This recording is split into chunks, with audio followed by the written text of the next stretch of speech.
오늘 말씀을 함께 보겠습니다. 마가복음 8장 22절부터 26절에 있는 말씀입니다.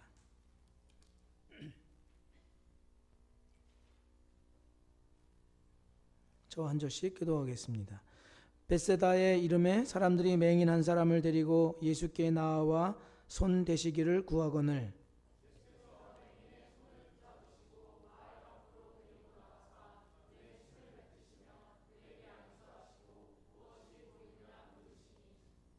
쳐다보며 이르되 사람들이 보이나이다. 나무 같은 것들이 걸어가는 것을 보나이다 하거늘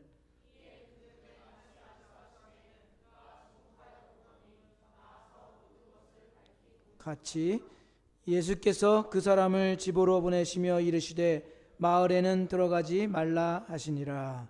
아멘. 다시 한번 우리 양옆과 앞에 있는 분들 인사 나눌까요? 사랑하고 축복합니다.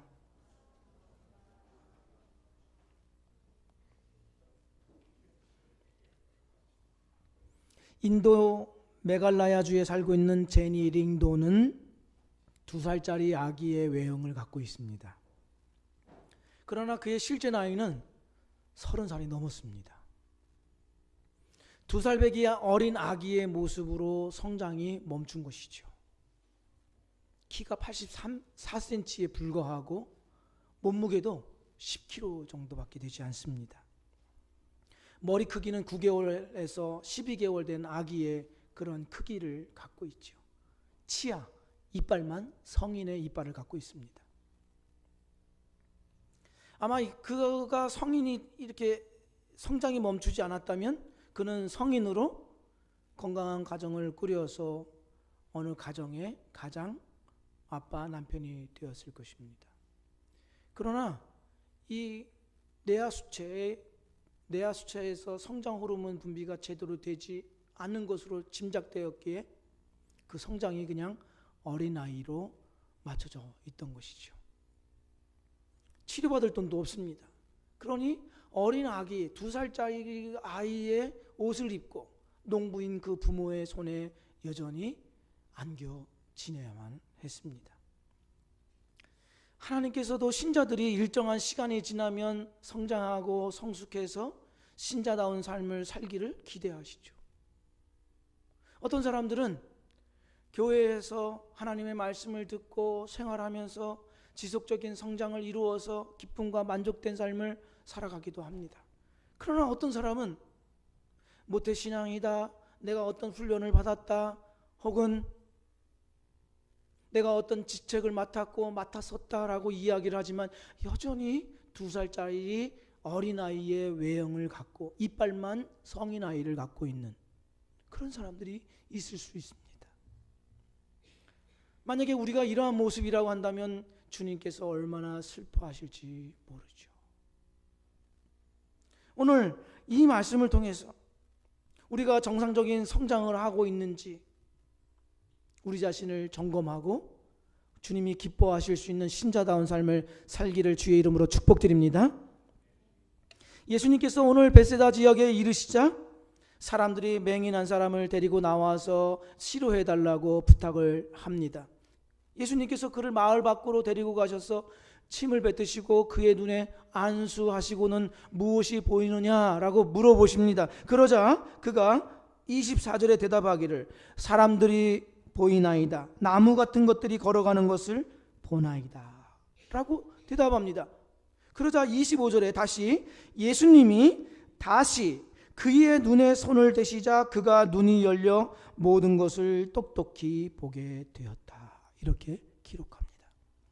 복음서에서는 예수님이 각종 질병 든 자, 환자들, 귀신 들린 자들, 여러 질병과 곤란을 겪고 있는 사람들을 치유해주는 그런 기적들을 기록하고 있습니다. 예수님의 치유 방법에는 다양하죠. 한 가지 방법만 있지 않습니다. 그러나 이렇게 반복된 행위로 어떠한 병자와 환자를 낫게 한 일들은 찾아볼 수가 없습니다. 예수님께서 능력이 모자라서 단번에 고칠 수 없기 때문에 2번에 걸쳐서 이렇게 안수하여 낫게 하신 것일까요? 그렇다고 생각되지는 않지요. 그렇다고 한다면 여기에는 뭔가 주님께서 의도하는 무엇인가가 들어있음을 우리는 짐작할 수 있지요. 이 맹인의 치유 사건과 더불어서 연관되는 사건이 그 앞부분에 나옵니다. 앞부분에 어떤 내용이 나오냐면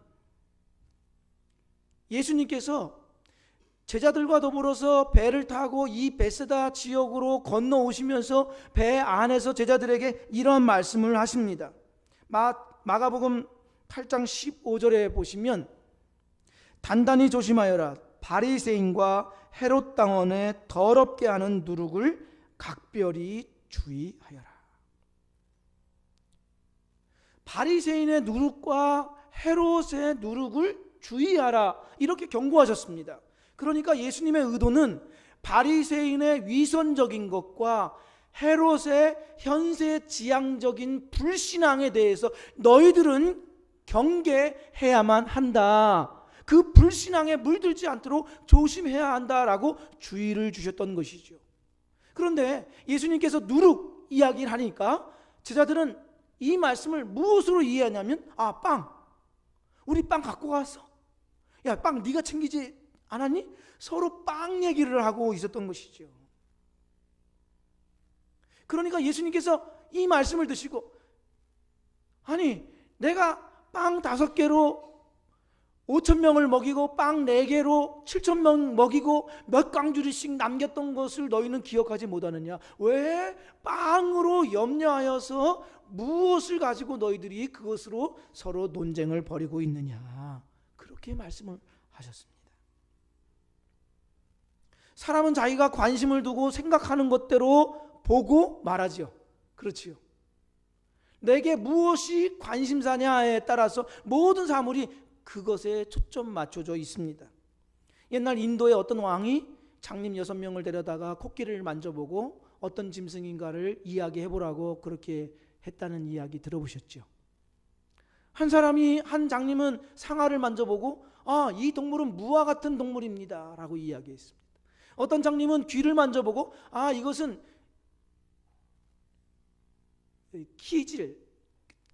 키질을 하는 키와 같습니다 이렇게 얘기를 했습니다. 도구.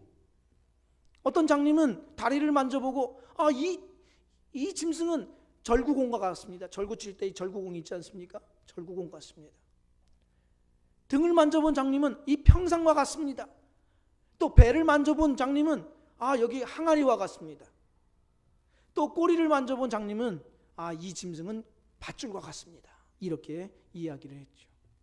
그러니까 이 왕이 그렇게 이야기합니다. 보아라, 코끼리는 하나이지만 이 6장님은 자기가 알고 있는 것만 말하면서 조금도 부끄러워하지 않는다. 자기가 알고 있는 것만 말하면서 부끄러워하지 않는다. 진리를 아는 것이 이와 같다라고 얘기했습니다. 무엇을 말하는 것이죠? 사람은 자기가 생각하고 관심 갖는 것만 보고 말한다. 그래서 이런 얘기 있죠. 돼지 눈에는 돼지만 보인다. 이렇게 얘기한 겁니다. 예수님께서 침을 한번 뱉어서 이 맹인을 고치셨을 때 그때 이 맹인은 이렇게 말합니다. 나무 같은 것들이 걸어가는 것을 보나이다. 온전한 시력의 회복이 아니죠. 나무가 어떻게 걸어 다니겠습니까? 그러니 이 정상적인 시력이 온전하게 돌아오지 않은 것입니다. 무엇인가 보긴 보았습니다. 그러니까 걸어다니는 것 같은 것을 보고 이야기는 하죠. 그렇지만 이런 시력으로는 부정확해서 정상적인 생활을 할 수가 없습니다.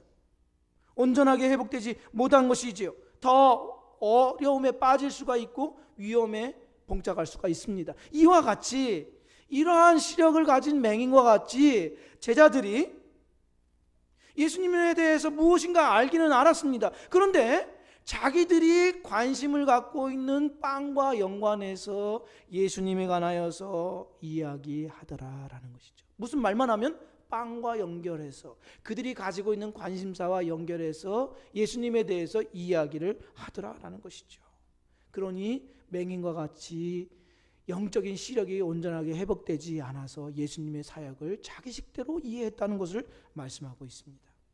이렇게 해서는 예수님을 온전하게 따라갈 수도 없고 예수님께서 말씀하신 바를 그대로 받아들여서 예수님의 말씀에 순종할 수도 없는 것입니다.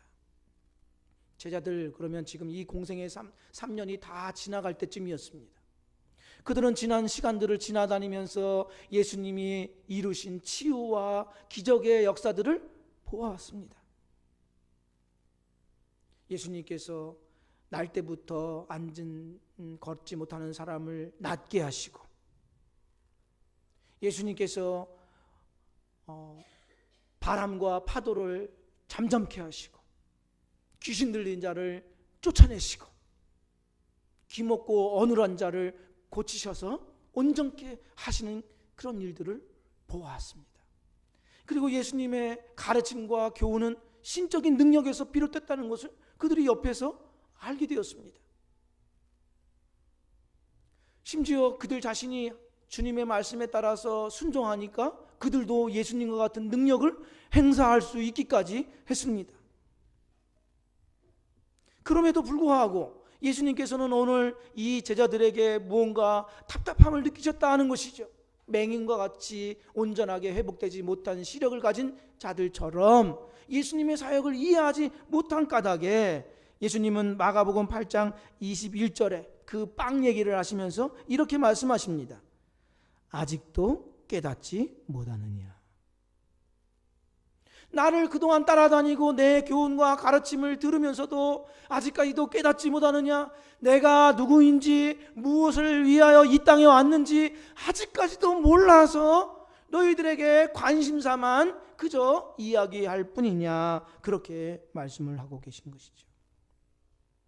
이 제자들은 장차 예수님을 대신해서 복음의 도리를 이 세상 가운데 전해주어야 할 그러한 자들입니다. 그런데 이들이 이 예수님의 사역을 제대로 이해하지 못해서 자기들의 것으로 변화시켜서 이야기한다면 어떻게 되겠느냐라고 하는 이런 답답한 마음을 주님께서 말씀하신 것입니다.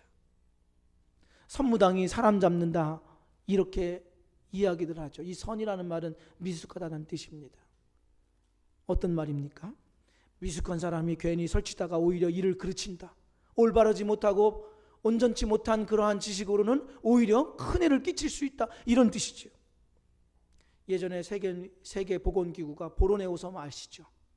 그 보르네오 섬의 주민들을 보호한다고 그 파리떼를 잡자 이렇게 했습니다. 파리떼가 질병을 일으킨다고 분석했기 때문이죠. 그래서 이 보건기구의 관리자들이 섬에 있는 집집마다 DDT라고 하는 살충제 있어요. 옛날에 우리나라도 DDT를 썼어요. 이 DDT라고 하는 살충제를 집집마다 막 뿌려댔습니다. 그러자 초유의 재앙과 같은 일들이 벌어졌습니다. 파리떼가 다 죽었습니다. 그랬더니 파리떼를 먹고 사는 도마뱀 아시죠? 도마뱀. 그 도마뱀이 죽은 파리떼로 배불리 포식했습니다. 그렇지만 이 파리떼에 남아있는 이 DDT로 인해서 이 도마뱀들이 비실비실거렸습니다. 비실비실거리니까 누가 좋아하냐면 고양이들이 좋아합니다. 그래서 이 고양이들이 도마뱀으로 아주 잔치를 벌였습니다. 그 도마뱀을 먹은 고양이가 어떻게 됐겠습니까? 죽었습니다. 보르네오 섬에 다 죽고 말았습니다.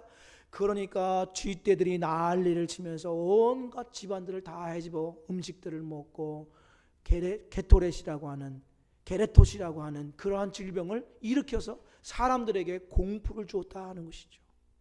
그래서 하나만 알고 둘은 모른다 이런 말이 나온 것이죠. 그들은 분명히 무엇인가 알긴 알았습니다. 그러나 그 지식은 온전치 못했다라는 것이죠. 예수님을 안다고 하는 우리나 제자들이나 오히려 예수님을 알기 때문에 공포를 줄 수가 있습니다. 잘못 알기 때문에 그들을 세상 사람들을 인도할 수 있습니다. 예수님에 대해 반쪽짜리 진리를 갖고 그들을 대하고 내 삶을 사니 자신만이 아니라 다른 사람까지도 해롭게 만들 수 있다라는 것이죠. 그러니까 어떤 마음을 갖습니까? 온갖 부정과 불의를 저질러서 높은 자리에 앉고 많은 돈을 벌어놓고 이렇게 얘기합니다. 하나님의 은혜입니다. 온갖 나쁜 짓을 다 해놓고 다른 사람에게 피눈물 흘리게 하고 고통스럽게 만들어 놓고 하나님께서 나에게 복을 주셔서 이 자리에 있게 했습니다 라고 이야기하는 것입니다. 수단이나 방법은 둘째치고 간에 많은 헌금을 하나님께 드리면 하나님이 좋아하신다고 생각하는 것입니다. 우상입니다.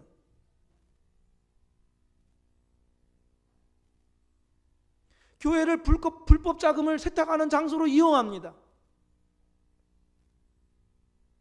얼마나 신성한 신성모독죄입니까? 교회와 교회의 활동을 이용해서 자기를 인정받는 도구로 전락시킵니다. 그렇게 해도 된다고 생각하는 것입니다. 얼마나 무섭습니까? 하나님을 잘못 이해하고 하나님에 대해서 무엇인가를 알긴 알지만 잘못 이해함으로써 하나님을 하나님으로서 예배하고 하나님을 섬기는 것이 아니라 자기식대로 생각해서 하나님을 섬기고 이러면 좋아하실 것이라고 규정짓습니다. 우상숭배가 되는 것입니다.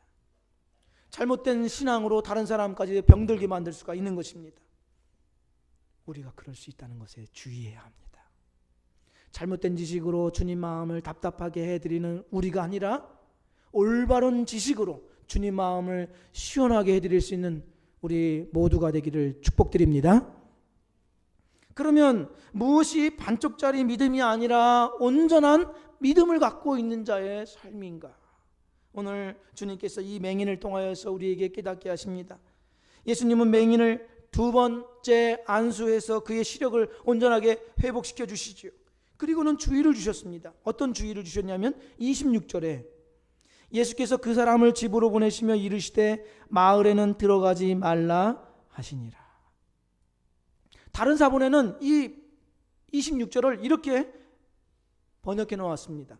내 집으로 가서 마을에 들어가지도 말고 마을의 아무에게도 이르지 말라. 기적에 대해서 아무에게도 말하지 말라는 것입니다.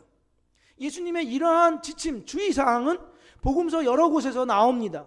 가령 예를 들자면 나병 환자를 치유해 주셨다든지 회당장 야이로의 딸을 죽음에서 건져 주셨다든지 아니면 귀먹고 어눌한 자를 고쳐 주셨다든지 하는 모든 기적들을 통해서 아무에게도 소문내거나 말하지 말라 이렇게 주의하셨습니다.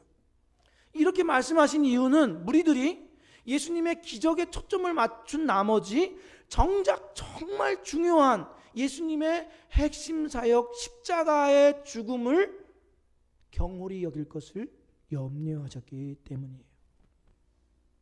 사람들이 고대하는 메시아와 하나님이 인간을 위해서 보낸 메시아와는 천지 차이입니다.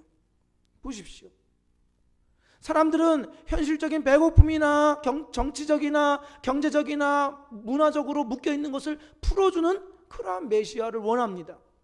그래서 프란시스 셰퍼 목사님은 21세기에 기독교인들이 원하는 메시아상은 산타클로스처럼 돈이 잔뜩 든 자루를 들고 나타난 메시아를 기다린다 이렇게 얘기했습니다. 항상 그러지요. 물질적이고 현세적인 욕망과 내세적이고 영적인 것과 충돌을 일으키면 사람들은 무엇을 더 원합니까? 물질적이고 현세적인 것을 더 추구하고 그것에 집착합니다. 여러분과 제가 정신적인 공허함과 우울함에 시달리는 이유를 가만히 생각해 보십시오. 어디에 있습니까? 내가 하나님을 정말 잘 섬기지 못한 까닭에 나는 왜 하나님을 제대로 못 섬기는가? 이런 안타까움에서 우리가 우울한 거 아니죠? 여러분들의 표정이 이상합니다. 그것 때문에 우울한 것이 아니라 왜 남들처럼 내가 돈을 쓸 수 없을까? 왜 남들처럼 내가 명함을 자신 있게 내놓을 수 있는 명함이 없을까? 이것들이 우리로 하여금 우울하게 만듭니다. 불안하게 만들고. 전혀 그렇지 않은 척하지만 다 압니다. 다른 사람들처럼 쓸 돈이 없다는 것 때문에 우리가 불행하다고 여깁니다. 그래서 돈과 연결지어서 얼마나 소비 능력이 있느냐에 따라서 내 인생의 가치나 내 삶이 성공적이다라고 하는 이 절대 비례 관계를 만들어갑니다. 그러기에 우리가 절망합니다. 이것들이 전혀 불필요하다는 얘기는 아니죠. 그것들이 주님께서 반드시 해야만 하는 중요한 사역이 아니라는 것입니다. 주님의 사역은 그것들이 아니라 다른 데 있습니다. 과학기술이 점점 발전돼 가지고 나중에는 3D 프린팅으로 해서 사람들에게 있는 그 신체적인 어떤 장애를 대신 대체한다고 하죠. 야, 놀랍습니다. 과학이. 그리고 2035년쯤 되면은 맞춤형 아기를 디자인할 수 있다고 그러죠. 머리 색깔은 뭘로 해주세요? 눈은 어떻게 해주세요? 쌍꺼풀 있게. 여러분 쌍꺼풀 수술할 필요가 없어요. 이제 쌍꺼풀 수술하게 해주세요. 코 어떡하게 해주세요. 뭐 다 이게 맞춤형 아기가 디자인된다고 해요. 유전자로. 인간의 수명이 150세에서 500세까지도 기대된다고 하죠. 이야, 놀랍습니다. AI, 자동차 같은 경우도 이제는 우리가 좌석을 앞으로 운전하는 방향 앞으로만 되어 있잖아요. 근데 나중에는 양방향으로 앉게 만들잖아요. 운전을 할 필요가 없으니까. 알아서 AI가 움직여주니까 그냥 서로 대화하면서 가는 거죠. 이야, 놀랍습니다. 기술이 발전되고 우리가 신체적으로 어려움을 겪는 부분들이 해결된다고 하면, 자, 500세까지 산다고 생각해 보십시오. 창세기에 나와 있는 사람들처럼 1000살 가까이 산다고 해 보십시오. 그렇더라도 인간의 영혼은 무엇으로 죄에서 구원받을 수 있습니까?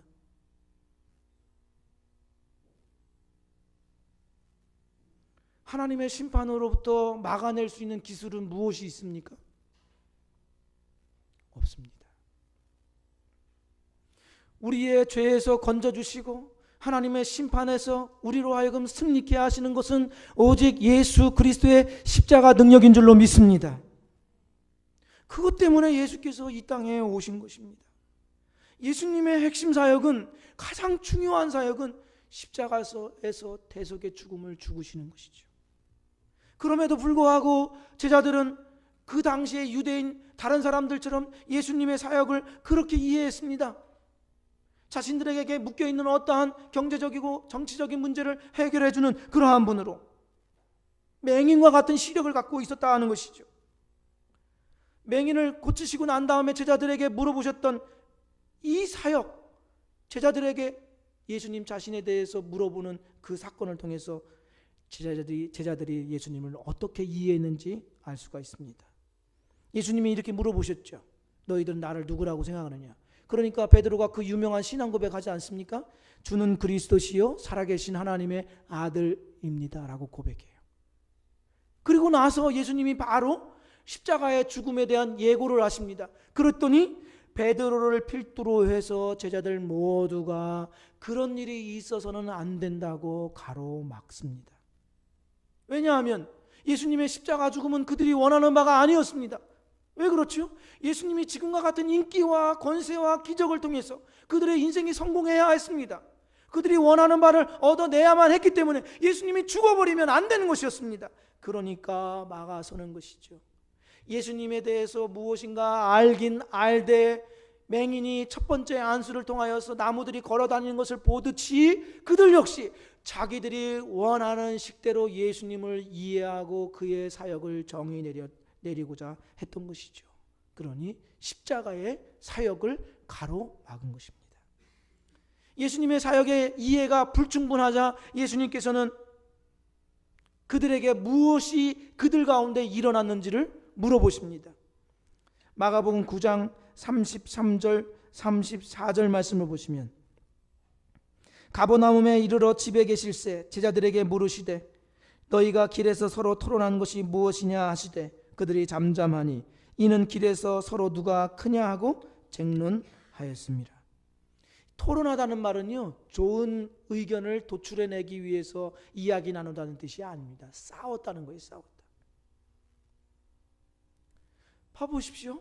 예수님의 십자가 사역을 제대로 이해하지 못하니까 그 이해하지 못한 결과 어떤 결과가 나오냐면 그들 사이에서 다툼과 경쟁이 일어났다. 감투 싸움과 자리 다툼이 일어났다, 이런 것입니다. 이것은 제자들만이 아니라 교회가 그렇습니다. 우리가 그렇습니다. 예수님의 십자가 사역을 제대로 이해하지 못하면 무엇으로 전락되고 말하냐? 다툼과 경쟁 관계로 전락하고 맙니다. 그런 모습이 이 마가복음에서는 9장 8장 31절, 9장 31절, 10장 33절 이하에 나옵니다. 그리고 그들의 다툼은 무엇과 연관되어 있냐면 예수님이 십자가 죽음에 대한 예고가 일어난 후에 반드시 그들은 싸웠습니다. 십자가 사역을 이해하지 못하니까. 그래서 예수님께서 말씀하시기를 마가복음 9장 32절에 이렇게 말합니다. 그러나 제자들은 이 말씀을 깨닫지 못하고 묻기도 두려워하더라. 십자가 사역을 이해하고 싶지 않은 것입니다. 내가 이해하고 싶은 대로 이해하려 하기 때문에 그 이해가 바탕되지 않으니 그들은 서로 자리다툼, 예수님 다음으로 누가 높으냐에 대한 싸움을 싸웠다, 이렇게 이야기합니다. 자기 욕심에 따라 예수님을 이해하고 하고 그리고는 열심히 싸웠다, 이렇게 기록되어 있습니다. 그러나 이러한 제자들의 모습을 예수님께서는 아시고 그들에게 이렇게 말씀하시죠. 너희들은 반쪽짜리 진리, 반쪽짜리 믿음을 갖고 나를 이해하려는구나. 내 사역은 십자가 사역이다. 그 십자가 사역을 이해하지 못함으로 너희들이 서로 자리다툼을 하고 누가 높냐 낮냐로 싸우고 있구나. 이렇게 답답해 하시면서 그리고는 마가복음 10장 43절부터 45절에 이렇게 기록하고 있습니다. 함께 말씀을 읽을까요? 시작. 너희 중에는 그렇지 않을지니 너희 중에 누구든지 크고자 하는 자는 너희를 섬기는 자가 되고 너희 중에 누구든지 으뜸이 되고자 하는 자는 모든 사람의 종이 되어야 하리라. 인자가 온 것은 섬김을 받으려 함이 아니라 도리어 섬기려 하고 자기 목숨을 많은 사람의 대속물로 주려 함이니라. 이 말씀을 통해서 십자가를 제대로 이해한 신자의 삶의 원리를 말해주고 있습니다. 예수님께서 그렇게 말씀하신 것이죠. 우리가 예수 그리스도의 십자가를 제대로 이해하지 못한다면 제자들과 같이 다툼과 경쟁이 있게 됩니다. 그러나 예수 십자가를 제대로 이해한다면 죄인을 섬기신 예수님처럼, 십자가에서 죄인을 섬기신 예수님처럼 우리도 힘을 다해 서로를 섬기게 될 것입니다. 그럴 때 교회는 교회다워지는 것이죠. 교회는 교회다워지고 신자는 더 기쁨과 은혜가 충만하게 됩니다. 교회 혁명이라는 책의 저자 톰 레이너라는 사람이 있습니다. 이 톰 레이너라는 사람이 부흥하는 교회나 혹은 부흥하지 못하는 교회, 침체되는 교회를 오랜 시간 동안 여러 교회를 통해서 조사해 보았습니다. 그 조사한 결과 교회를, 신자를 무너뜨리게 하는 사탄의 치명적인 무기가 있다라고 그렇게 이야기를 합니다. 그것이 교회의 분열이라든지 교회 목회자의 도덕적인 회의, 그것보다도 더 강력하다고 이야기를 했습니다. 그것을 이 톰 레이너는 완만한 침체라고 얘기했죠. 완만한 침체. 이 완만한 침체는 주의 깊게 들여다보지 못한다면 알아차릴 수 없는 미세한 부분에서부터 무엇인가 문제가 생겨난다, 이런 것입니다.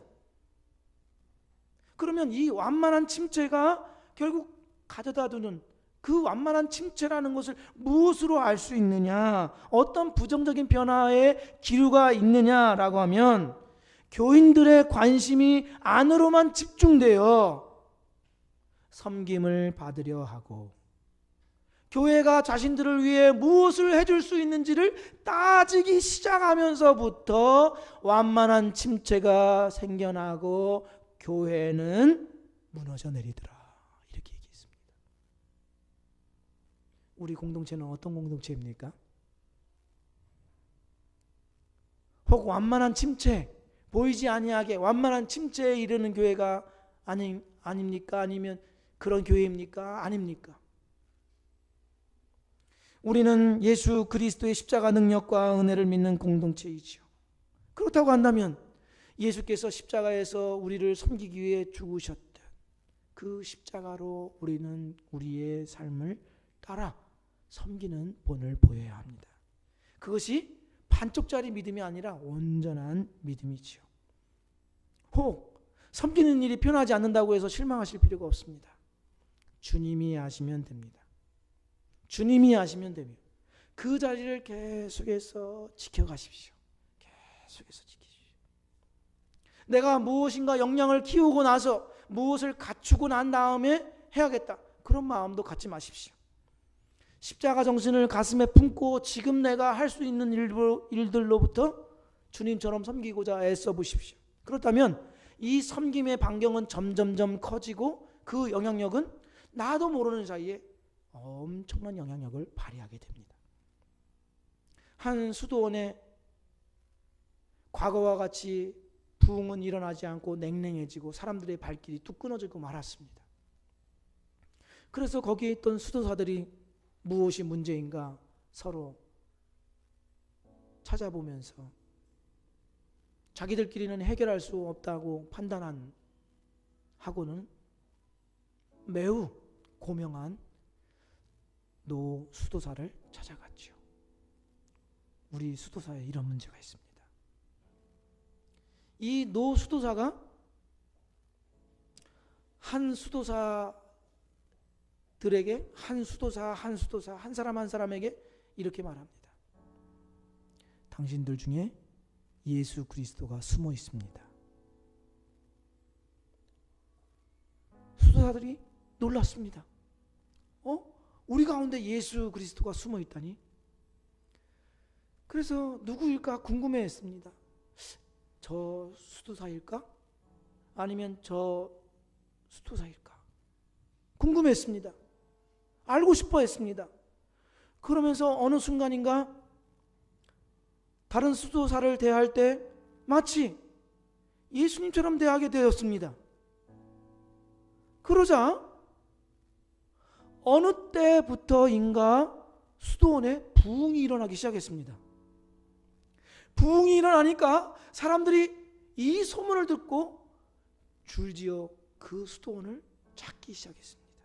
제가 무슨 말 하는지 이해가 되죠? 뇌가 있다면. 기독교 교육학자이면서 여성신학자인 레티 러셀이라는 교수는 20세기 여성 해방신학자로서 큰 영향을 끼친 사람입니다. 이 사람의 신학을 다 받아들일 수는 없습니다. 그러나 러셀 이분이 매우 중요한 말을 했습니다. 예배로 들어가십시오. 그리고 섬김으로 나오십시오. 십자가의 주님을 예배하는 사람은 십자가의 섬김으로 나와야 한다는 것이죠. 십자가를 제대로 이해한 사람은 십자가의 섬김이 우리에게서 크든 작든 나와야 한다는 것입니다. 우리는 너무 많은 것을 가지고 너무 값진 것을 가진 다음에야 주님을 섬기고 교회를 섬기고 내 공동체를 섬길 수 있다라고 하는 착각에 빠집니다. 그렇게 해서는 평생대로 섬기지 못합니다. 여러분이 지금 가지고 있는 것대로, 여러분이 지금 할 수 있는 것대로, 지금 당장 여러분의 지체와 교회를 섬기십시오. 그것이 십자가를 제대로 이해한 온전한 믿음입니다. 그래서 우리도 알지 못하는 사이에 우리 공동체에 십자가 부흥이 일어나고 사람들의 발길이 끊이지 않고 찾아와서 함께 기도의 역사를 맛볼 수 있는 그런 아름다운 공동체 만들어가기를 주의 이름으로 축복드립니다. 기도드리겠습니다.